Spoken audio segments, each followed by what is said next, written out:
Hello everyone, स्वागत है सभी का आज की क्लास में। और आज हम बात करने वाले हैं द पर्सन। ठीक है, हमने प्रोनाउन पढ़ा, प्रोनाउन के बाद उसके काइंड्स प्रोनाउन यानी उसके भेद, उसके भाग पढ़े, जिसमें कि हमारा पहला आता था पर्सनल प्रोनाउन। ऐसे ही पर्सनल प्रोनाउन के हमारे 3 भाग और हो जाते हैं जिसको हम बोलते हैं पर्सन।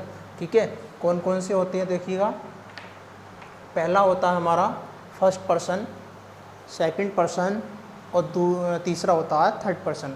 ठीक है, तो हम अगर फर्स्ट पर्सन की बात करें तो फर्स्ट पर्सन हमने कंप्लीट और सेकंड थर्ड कंप्लीट कर चुके हैं, लेकिन आज जो हम डिस्कस करेंगे केवल वो टेबल के ऊपर करेंगे। ठीक है, जो आगे हम डायरेक्ट इनडायरेक्ट बनाते हैं, ठीक है, और एक्टिव पैसिव बनाते हैं, टेंस बनाते हैं, तो उसमें ये हमारी टेबल बहुत ज़्यादा महत्वपूर्ण होगी, है ना।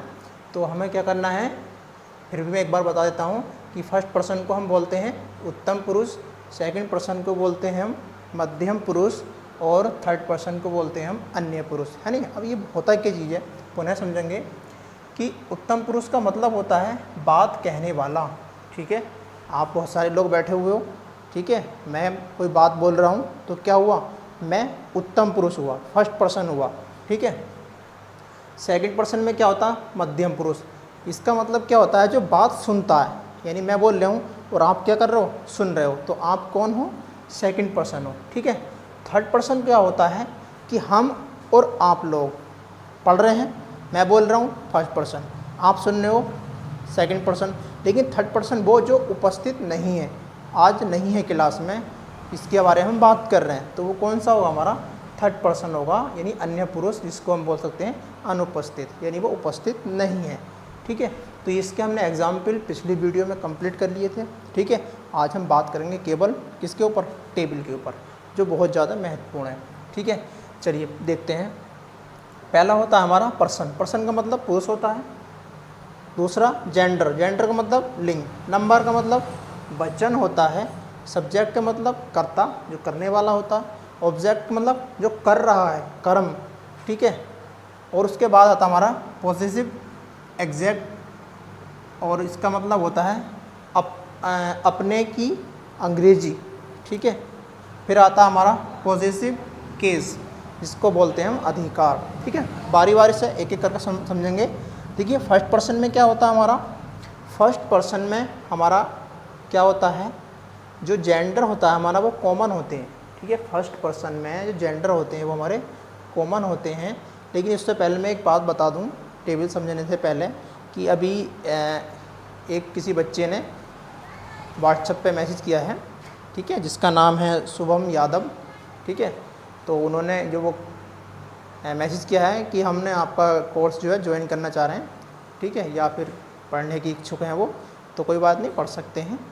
ठीक है, तो मैं उनसे कहूँगा कि आप डेली क्लास लेते रहें, और मैं वादा करता हूँ कि आपको बहुत अच्छी तरीके से कंटेंट में दूंगा। सही है, तो शुभम यादव, ठीक है भाई।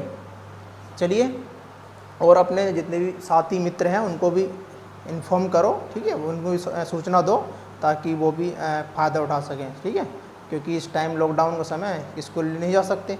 और एक मौका और भी बहुत अच्छा है आपके साथ, कि आप लोग जो सिलेबस कम हुआ है उसका फ़ायदा उठा करके आप अच्छे से अच्छे मार्क्स लेकर आ सकते हैं। ठीक है, तो चलिए देखते हैं अपने टेबल को। ठीक है, फर्स्ट पर्सन में हमारा क्या होता है, कॉमन, यानी जेंडर तो हमारे दोनों क्या होते हैं, कॉमन होते हैं। कॉमन का मतलब हमें पता नहीं चलता कि लड़की है लड़का है। ठीक है, जैसे कि आई, ठीक है, सब्जेक्ट हमारा कोई है, कौन है, आई है। मैं कहूँ आई एम टीचर, है ना, आई एम टीचर, तो यहाँ पे क्या है, मैं अकेला हूँ, वो तो सिंपल सी बात है, मैं अकेला हूँ। लेकिन यहाँ पे एक चीज़ है, क्या, कॉमन है। अब पता नहीं, लड़की भी तो कह सकती है आई एम टीचर, है ना, लड़का भी कह सकता है आई एम टीचर, तो यानी यहाँ पर पता नहीं चल रहा कि यहाँ पर जेंडर कौन सा है। ठीक है, तो कॉमन जेंडर, इस बात को कहेंगे हम। ठीक है, उसके बाद आता है हमारा सिंगुलर, तो हो गया क्योंकि एक व्यक्ति के बारे में बात कर रहे थे। अब प्लूरल का मतलब क्या होता है, बी, बी माने होता है हम। आई एम टीचर, यानी एक के बारे में बात हो रही, बी आर टीचर। ठीक है, तो यहाँ क्या हो रहा है, बहुत सारे टीचर हैं, यानी हम सब टीचर हैं, है ना। तो इस तरीके से बात करेंगे। तो यहाँ पे क्या है, हमारा सिंगुलर होता है पहला वाला, और दूसरा होता है प्लूरल, क्योंकि यहाँ पर 2 व्यक्ति या 2 से अधिक व्यक्तियों के बारे में बात की होती है, और यहाँ पे हम सिंगल होते हैं, है ना। तो यहाँ पे हम और कह सकते हैं कि जो ऑब्जेक्ट होता है हमारा आई का, ठीक है, क्या होता है, मी होता है, ठीक है, क्या होता है, मी होता है, और उसका पॉजिटिव रूप जो होता है हमारा वो माई होता है या मीन होता है ना। ऐसे ही हमारा बी का होता है अस, अवर और आवर्स, इतनी बात ध्यान रखेंगे। उसके बाद आता है हमारा सेकंड, ठीक है, सेकंड पर्सन की बात करें तो ये भी हमारा कॉमन होता है, ठीक है। सिंगुलर, यहाँ एक इम्पोर्टेंट चीज़ है कि ये जो हमारा यू है, ठीक है, ये जो यू है वो सिंगुलर के लिए भी यूज होता है और प्लूरल के लिए भी यूज होता है। जैसे कि आप यहाँ देख रहे हैं सिंगुलर और यहाँ पर क्या, प्लूरल, दोनों ही रूपों में दिया हुआ है। देखिए यहाँ पे कहिए यू, है ना, यू आर लेट, है ना, यू आर लेट या यू लेट, तो यहाँ पे क्या है, यानी आप लेट हो, है ना, आप लेट हो। और यहाँ पर 4 बच्चे भी आ जाए तो कहेंगे यू आर लेट, यानी यू लेट। तो यहाँ पर क्या हो रहा है भाई, दोनों कॉमन है, हमें ये पता नहीं चल रहा है वो 2 व्यक्ति हैं या 2 से अधिक व्यक्ति हैं। तो यहाँ पर यू जो प्रयोग हो रहा है ना, तो वो क्या हो रहा है, कॉमन हो रहा है, इतनी बात ध्यान रखेंगे, ठीक है। अब वो हमें ये पता नहीं चल रहा लड़की है लड़का है, यू लेट, ठीक है, हम कह सकते हैं लड़की से भी कह सकते हैं, लड़के से भी कह सकते हैं, सही है। आगे चलते हैं। यू का ऑब्जेक्ट हमारा हमेशा यू ही रहता है, ठीक है, और यू का जो पॉजिटिव होगा हमारा वो क्या होगा, योर हो जाएगा, और उसके बाद हमारा केस में आता है तो योर्स, ठीक है, ऐसा लग जाता है। उसके बाद आता है हमारा थर्ड पर्सन। थर्ड पर्सन में हमारे चेंज हो जाते हैं, जेंडर हमारा क्या हो जाता है, चेंज हो जाता है। मैस्कुलिन होता है कब, जब ही, सिंगुलर के लिए सब सिंगुलर होते हैं, ठीक है, कहाँ तक होते हैं सिंगुलर, ये यहाँ तक सब सिंगुलर होते हैं, ठीक है, एक ही व्यक्ति के बारे में बात की होती है। जैसे कि हमारा ही है, ठीक है, तो ही क्या सिंगुलर है, और यहाँ पे क्या मैस्कुलिन है, क्यों, क्योंकि ये ही जो प्रयोग होता है केवल लड़के के लिए प्रयोग होता है, ठीक है, बात समझ में आ गई। लेकिन जो सी होता है वो फीमेल होता है, लड़कियों के लिए प्रयोग होता है, ठीक है। ये जो इट होता है इसमें भाई पता ही नहीं चलता किसके बारे में बात कर रहे हैं, नहीं, पुस्तक है, पेड़ है, ठीक है, तो यहाँ पे हमारा क्या होता है, इट का प्रयोग करते हैं, ठीक है। तो ही की जो ऑब्जेक्ट होता है हिस होता है, और सी का जो ऑब्जेक्ट होता है वो हमारा हर होता है, इतनी बात हमें ध्यान के देकर चलनी है, ठीक है। इट का हम ऑब्जेक्ट बोलते हैं तो इट्स हो जाता है ना। आगे को भी हमारा क्या होता है, हिम, हिस हो जाता है, और यहाँ पे हर हो जाता है, ऐसे रहेगा ये तो सिंपल। और यहाँ पे एक चीज़ ध्यान रखेंगे कि जब हम कॉमन जेंडर की बात करते हैं प्लूरल में, ठीक है, जैसे कि दे मीन्स बे होता है ना, दे मीन्स बे, कह सकते हैं ना बे।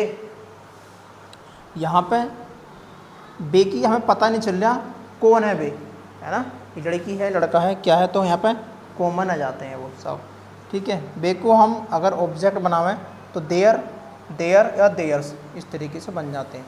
तो हमें सिंपली याद क्या चीज़ रखना है, केवल ये तो टेबल होगी हमारी, हमें सबसे पहले देखना है आई सिंगुलर होता है, बी प्लूरल होता है, यू सिंगुलर में भी होता है प्लूरल दोनों में होता है, ही सी इट सिंगुलर होते हैं और दे प्लूरल, इन 2 से अधिक व्यक्तियों के बारे में बात होती है ना। उसके बाद हमारा आता है आई का ऑब्जेक्ट मी, बी का ऑब्जेक्ट अस, यू का ऑब्जेक्ट यू का ऑब्जेक्ट यू ही रहता है, ही का हिज होता है, सी का हर होता है, इट का इट्स होता है। इतनी चीज़ें हमें ध्यान रखनी है। और एक थोड़ा सा ये वाला पोर्शन, ठीक है, ठीक है, आई का क्या होता है माई, और बी का क्या होता है अवर, योर्स, योर्स, हिज, बाकी सब सेम रहते हैं, ठीक है। इतनी सी बात हमें ध्यान रखनी है। तो ये चीज़ हमें आगे चल के काम देगी, तो इसे आप अच्छी तरीके से लर्न करने, दोबारा वीडियो देख लें, अगर समझ में ना आए तो मैं दोबारा बता दूंगा, ठीक है। धन्यवाद।